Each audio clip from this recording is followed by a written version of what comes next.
Bonjour tout le monde, j'espère que vous allez bien. On se retrouve aujourd'hui pour faire le retour sur le thème de la semaine dernière, la gourmandise. Merci pour toutes vos propositions qui donnent l'eau à la bouche. On va commencer par un texte de Suzy. Le texte de Suzy, je vous ai mis des extraits car il était un petit peu long à lire en direct. Je vous mettrai un lien pour le retrouver entièrement. Il était super ce texte.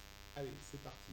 La gourmandise, longtemps assimilée à la gloutonnerie, fut considérée comme un péché capital jusqu'au XIXe siècle. En France, une distinction s'opère alors entre les deux termes. La gourmandise devient une qualité, la gloutonnerie un défaut. La gourmandise se rapporte généralement à la nourriture qui tient une place très importante dans la vie. Alors ça, c'était l'intro du texte. On va passer à la fin du texte et puis je vous laisserai découvrir tout le développement. J'ai gardé de cette époque le goût de l'excellente cuisine et pour moi manger est un plaisir oral, visuel, social, convivial. Être gourmand, c'est transformer l'obligation de manger pour survivre en un plaisir affiné, raffiné, recherché, qui, partagé, devient source de socialisation. La gourmandise ne s'arrête pas à la bonne chair, fort heureusement. Victor Hugo ne dit-il pas, la curiosité est une gourmandise, voir, c'est dévorer. Et là, je le rejoins. Pensons au voyage, à la soif de découvrir de nouvelles cultures, de traditions, de sublimes paysages, sans parler des nouvelles saveurs. Nous les dévorons. Ou tout simplement aux produits de beauté composés des notes douces de fleurs d'oranger, de miel ambré et de jasmin qui créent un délicieux parfum d'enfance, revisité avec gourmandise. Voilà, c'était un texte de Suzy. Comme je vous ai dit, vous pouvez retrouver un lien direct vers son texte pour le découvrir en entier. On continue avec une photo de Marie-Françoise qui, avec son dessert gourmand, nous donne très envie. Ah bah dis donc, j'espère que c'est pas le même repas, hein, sinon tu t'es fait plaisir Marie-Françoise, mais t'as raison, dans la vie, il faut se faire plaisir.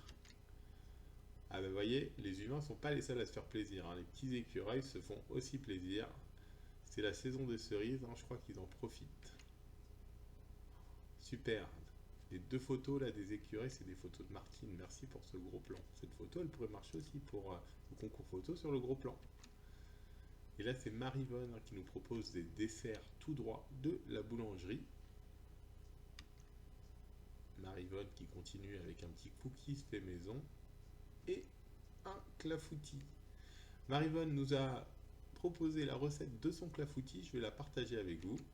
Alors, pour les ingrédients, 75 g de beurre, 2 cuillères à soupe d'arôme vanille, 2 cuillères à soupe de rhum, 3 œufs, 125 g de sucre, 110 g de farine, un demi-sachet de sucre vanillé, un demi-sachet de levure, 4 cuillères à soupe d'eau, 25 g de cassonade environ, 200 g de cerises dénoyautées, une belle poignée d'amandes entières. Je précise que Marivonne m'a dit que c'était la recette de Cyril Lignac. Alors, tout d'abord, vous commencez par préchauffer le four à 180. Vous lavez, vous équeutez, dénoyautez les cerises, concassez grossièrement les amandes à l'aide d'un pilon de façon à ce qu'il reste encore quelques morceaux, battez les œufs avec le sucre, puis ajoutez la farine et la levure. Faites fondre le beurre au micro-ondes, puis incorporez-le à la préparation. Ajoutez enfin l'eau, la vanille et le rhum, mélangez bien. Beurrez un moule de 20 cm de diamètre, versez la pâte dans le moule, puis dispersez les cerises par-dessus.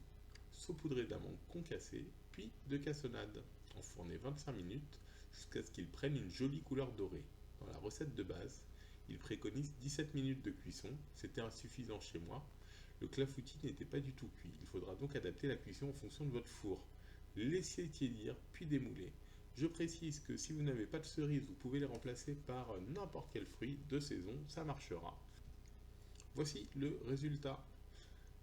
Ça a l'air très appétissant en tout cas.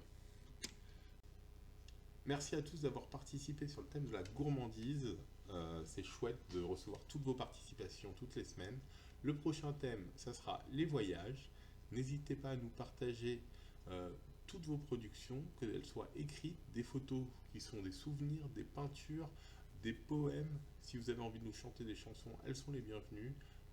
On a vraiment envie en ce moment de voyager, donc plus il y aura de contenu, je pense que plus ça fera de plaisir à tout le monde. Merci à tous et à très bientôt.